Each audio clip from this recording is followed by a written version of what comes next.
What's one thing that we do daily, every single day? Communicate. My name is Kelsey Peterson, and today I want to talk about why communication as a leader is important, styles in which we communicate, and channels in which we communicate. Developing excellent communication skills is absolutely essential to effective leadership.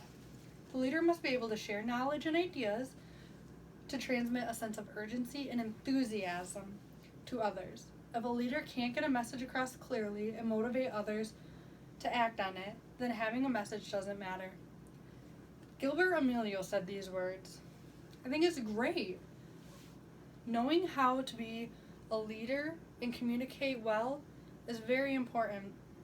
Like he says, you're sharing ideas and knowledge with others. You want them to get enthused about these ideas and knowledge as a leader. You want them to be able to act on these ideas. Sending a message is very important as a leader, and I think that he said it perfectly. Communication is part of everyday life, and it's unavoidable. We communicate with everybody we run into. We communicate with friends, family, co-workers, bosses, even the lady at the grocery store. Communication is a way in which we connect with one another, and it helps us to achieve goals. I want you to think about how you communicate with your leader at work. For me, I want my leader to be approachable, understanding, open to listening to my ideas. So think about how you want your leader to be when it comes to communication, and be that leader. Now that you understand why communication is important, that brings me to my next step, styles in which we communicate. There's verbal and nonverbal communication. Verbal communication is something that we do every single day. But what you might not know is that nonverbal communication is something we also do every day.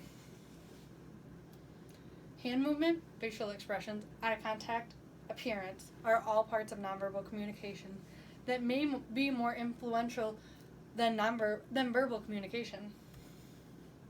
I found a great video online that talks about nonverbal communication from the show Friends. I want to show you a small clip of Ross and Rachel having a conversation, and Ross's facial expressions. You can tell exactly what he's thinking.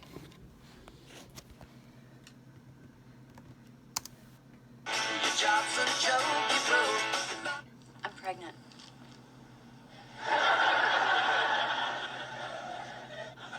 And you're the father, by the way, but you got it.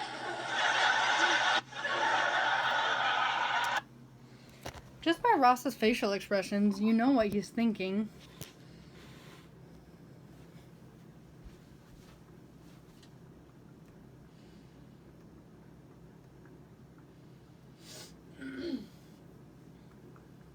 Page 90 of our Communication at Work book tells us nonverbal behavior always has communicative value and it is powerful. Remember that as a leader. Giving good eye contact, making sure your appearance is presentable, hand gestures, use these all appropriately. There's a couple different scenarios I would like you to think about. You're speaking with somebody about budgets that are very important and they start yawning. You might think, oh my goodness, they're so bored with me. But in reality, they may just not have gotten enough sleep. But think about that message that it's sending to the receiver. You want to be direct with what you're saying. And by yawning, it's telling me I'm bored. Another thing that a lot of us do and you can relate to is texting while somebody is talking with you. That's also sending a message, even though you might not think that way.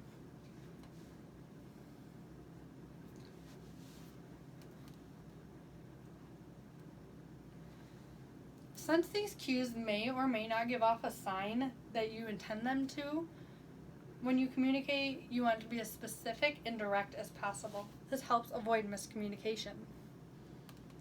Avoiding miscommunication leads me to my next point, channels in which we communicate.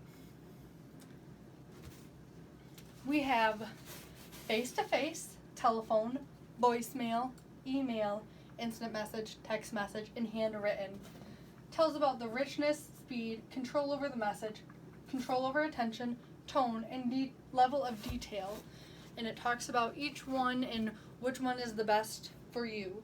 If you look at that on page 14 of your Communication at Work book, table 1-2 talks about those. Talks about the richness, which refers to the amount of information in a given channel, such as facial expressions, tone of voice, eye contact, and body movement. Look at that so that you know which channel to use when you're communicating with somebody. Excellent leaders have strong communication skills. They understand the value of being direct and straightforward when engaging with others. General George Patton said, "Mean what you say and say what you mean." This is great.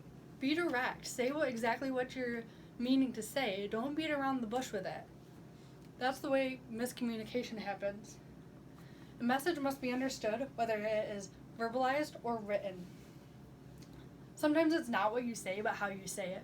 Think about the tone you're using. My husband can relate perfectly to this. We'll be having a conversation and I'll get upset and he'll say, "What's wrong? What did I say?" And I'll say, "It's not what you said, it's how you said it." Using your tone of voice also is a part of communication. Another thing I want you to think about is when you're choosing a channel, what kind of message are you trying to send? Face-to-face is great. You see the person's facial expressions, you can interact back and forth with them. But when you send a text message, you can send something to mean one thing and they'll interpret it a totally different way. A story I like to tell is that a friend of mine manages a grocery store. She sent her sister-in-law who worked at the grocery store a text message saying, "Hey, we're short on hours this week. I know you have another job. You might want to pick up hours there just so you have them." Well, the girl read that text message and thought, "She's firing me. I'm done." Not what she intended at all. This shows how important channels are. I found a funny video online that talks about okay spelled out versus K. People read those totally different. Not something that you would think about. So you want to make sure that you're using the correct channel for the correct message you're trying to get across. Now that you know why communication as a leader is important, styles in which we communicate, and channels in which we communicate, I hope this will help you to become a better leader when communicating. If you can apply them to your life now, you'll be great at them when you become a leader yourself. Thank you.